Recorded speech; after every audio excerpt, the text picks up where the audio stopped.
Hey, welcome back. Another little episode with the gentleman coaches and myself.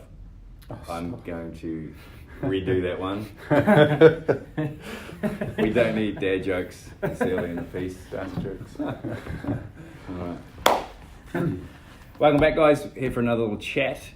And today we are discussing a little survey that we put out to the members of CrossFit NZ, and it was along the lines of what elements, what additions would encourage our members to spend more time at the gym. So a place like a CrossFit gym or a group training gym often ends up becoming what's known as a third place. First place being home, second being work, and then the third place is that place that you spend the third largest amount of your life at. And certainly communities like CrossFit affiliates can become that. And we're just looking to double down on that. We're looking to improve the experience, make it better. And so that's what that survey was about. And so it was really interesting getting some of the feedback. So far, it's actually as we go to print, the survey's not over, but we've got a full quarter, if not a fraction more, of responses in favour of yoga or mobility or other recovery-based class offerings. So that's pretty interesting, and so we're going to delve into that in detail. And there was also a large response towards some kind of workspace, which we won't talk about today, but we'll certainly be exploring that. We'll certainly be exploring that further. That was really interesting. And then the other most popular choice was around custom programming. So those are the two things we're going to sort of chat about. So firstly though, very, I guess, proud, stoked that so many people are in favour of doing or asking for movement-based, recovery-based programming. That's pretty cool. Cool to see that message is getting through and people are understanding how important it is in their overall, whether performance or longevity. That recovery stuff's really important. And so we've currently got or have experimented with 3 different variations of that. So we've got a pretty well established now yoga class on a Monday night. The talented Rachel Grunwald is running that for us. And I think we're about to start our 4th or 5th 6-week block at the beginning of February, so that's pretty cool. And there's been a really good response to that. And our Sunday class has evolved into recovery / mobility based stuff, so a lot of lower intensity work, a lot of midline stuff, active movement, flow work, stability work, that kind of thing, just general blood flow. It's been really cool. I feel like it's sort of regularly 12 to 18 people there every Sunday, which is awesome. I'm like super stoked on that. I want to get to more of them myself. It's the perfect Sunday morning class for me. And then Fred, your Bulletproof program, which I think really you need to explain that, because I'm not really sure what it is. It's like a cult within a cult. Yeah. So there's some dedicated followers that go to Fred's Bulletproof class, and it's been on hiatus over the summer. So there's some sort of iteration of it coming back. But what the heck was it? It's basically how to be more awesome at being awesome. So a cult. Within a cult, yeah. I think it's probably best described around body awareness and learning what muscles should feel like to brace and activate, and being able to make that link between what we do in a mobility or movement class or what we do in a warm-up, and then being able to transfer that over into our more functional movements. So what's some examples of the sort of things you're doing? For an example, we do a lot of work on breathing, but we use that breathing to feel what it's like to really get our midline working. So a lot of deep breaths, feeling our oblique muscles. Our stability muscles tend to go, or when we talk about stabilizing or bracing, we just naturally tend to go towards six-pack and our lumbar erectors, and we forget about the big bracing muscles down the sides of our body, which make us that real strong cylinder. So that forms the basis of what we do. And then where we progress from that is going through drills that allow you to brace more easily doing functional movements. So instead of doing barbell back squats, which naturally put us into a more extended position, we might do some sandbag squats, or we might do some sled drag work to get your more peripheral muscles, your glutes and your shoulders working while your midline is working.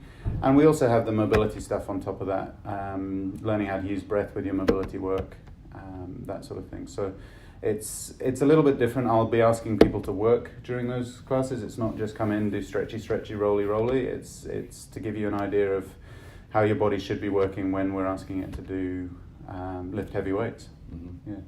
You sound very passionate about it, so it's totally a cult. Totally, yeah. That's awesome. So that's three options already, and it's always been the goal. And I've spoken as a loose goal, just to put it into numbers. I've always said, well, it'd be great if we could double down on each of those offerings. So a second yoga class, a second bulletproof class, and a second recovery class would be fantastic. And that's basically, at least on paper, giving us approximately one a day, barring one day a week. And of course, it's possible that they both might happen like AM, PM on the same day, which could be more useful to more of you guys out there. But that's certainly the aim, is to double down on it, and then who knows from there. So yeah, just stoked that you guys have got that interest. To go into the recovery concept a bit further though, some of you may not understand or feel like you want to learn a bit more about it, but the way I often explain it is the training we do is sort of day to day, while we're certainly trying to be very aware and moderate the level of intensity and volume that happens each day, so it's not the same hammering that happens day after day or accumulates. There's still going to be a level of fatigue, because that's what we need to create to create a stimulus and a response and adaptation, so you're getting fitter. Part of the way we adapt is we need to be in our parasympathetic recovery, resting recovery state, and certain things like yoga, like breath work, like meditation can get us into that faster, or maximize the time that we spend in that. So I'll often talk about the training being taking money out of the bank, and then recovery type modalities putting money back in. And we could include nutrition in that, we could include sleep, so we could go sort of down the rabbit hole a little bit. For the purpose of this conversation, we're certainly talking more about, I guess, movement or using your physical body in some way to do things. So I'd be interested to know maybe just how you guys perhaps practice recovery yourself in that under that definition, at least. Have you got any sort of things you try to do regularly in Towers? Probably not enough at this stage. But yeah, probably all on that boat. Yeah, when I do, I am a big fan of the body weight movement stuff. Mm-hmm. So for example, yoga, but a more flow-based type of yoga. Mm-hmm. So it will combine the elements of a bit of a static stretch, but allow us to get the heart rate up, blood flowing a little bit more by moving between poses more often. So put more of a flow-based method to the body weight stuff. I found a lot of benefit for myself personally there, and I think interest-wise for other people engaging in it, a more static form of yoga where it's holding your poses versus a more flow-based type of yoga or movement practice seems to encourage better consistency with attendance. Yeah, a lot more people interested in moving. You could argue today's fast-paced world has a bit to do with that, so then that might give a lot of weight towards maybe we should be doing more static stuff. And I definitely think it's important, but you got to start somewhere. And if it's about what will you actually do when it comes to recovery, then and that's why I got into flow-based movement, more from a warm-up perspective. But it was because I got a little bored, sort of doing very classic warm-up moves, and I wanted to just sort of get going and have it all happen on autopilot. And so flows work really good for that. And they're just as effective in a cool down scenario. So yeah, it's pretty cool. How about you, Fred? Yeah, I mean, I've got some fairly specific injury stuff that I do regularly. So I work a lot through my hips at the end of the day. At the end of the day, you're doing the rolling the lacrosse ball through the musculature in my hips. With regards to movement stuff, I go a little bit down the sort of strongman exercise route. I've always had trouble squatting, but the one thing that I can squat well is with a good movement pattern is a sandbag. So that puts me in a good position, keeps my hips open, which gives me a little bit better depth, and it just lets my body feel what a squat should feel like, which I struggle to do. So I do a lot of work with some of the strongman equipment, the yokes, the sandbags, the sleds. Again, just trying to get the muscles that I want working, feeling out movements that I wouldn't normally be able to do. So it's more around muscle balance, and I guess it's probably a little bit more in depth, and it's from, you know, it sort of moves away from your classic mobility stuff, which has always been trying to increase your range of movement, and more into the actual strength aspect of it, but getting some different muscles working, that I think just through my history of sport and history of postural issues, I've not really been able to work, not really been able to be aware of before.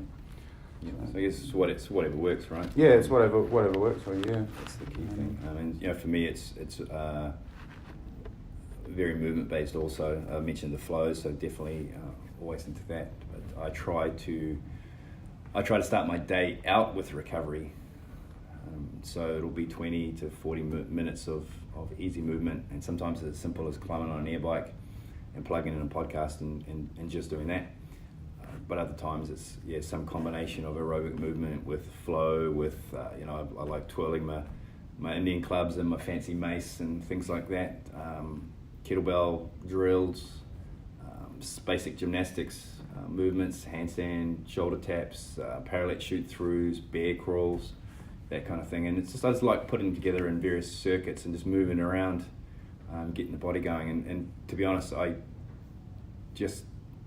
the comparison between a day where I've done that in the morning and a day when I haven't is massive.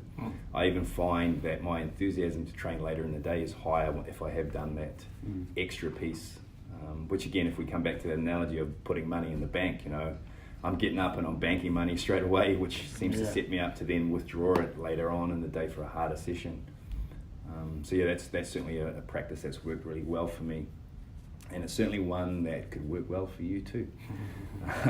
But you know, if you were looking to train more often, you know, we used to, we certainly wouldn't scorn people that started bringing up, I want to train twice a day.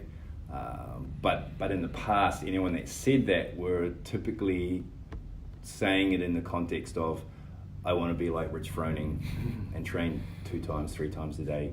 I remember still feeling the call from a guy who was interested in training 3 times a day. And I invited him in for a chat about why I thought that would be unwise, and he never showed. So I don't know if you found somewhere that accommodated that, but you know, I thought it was a very bad idea, and I still stand by that. Yeah. But you can move more than once a day. I don't know that you should train more than once a day, depending on your goals. Again, if you are looking to topple someone like Rich Froning, then you do have to train more than once a day. But most of us would certainly just be looking to maximize the training we are doing, and if it is a recovery-based modality, you know, same thing could happen. You could come in here AM or PM and do some kind of 20 to 40 minute piece, and that's programmed in our Plus program in the engine work. Usually at least 3 of the 5 or 6 days that it's programmed resembles exactly what I was talking about. So that could easily be a separate piece, and then you could come back in the evening, or if it was vice versa, your training was in the morning and you do the class. Yeah. So you know, that's upping your total volume of work in a week considerably. However, because half of it is purely recovery based, you know, you might find that it is improving your training sessions even more so. You're going to get more out of it, and there's a very subtle increase in your capacity to tolerate volume with that, even though it's very, very low intensity. It's your road work, it's your aerobic based stuff like the boxers and the old Lydiard crew used to do, you know, slow miles, miles and miles and miles, and it just adds up over time.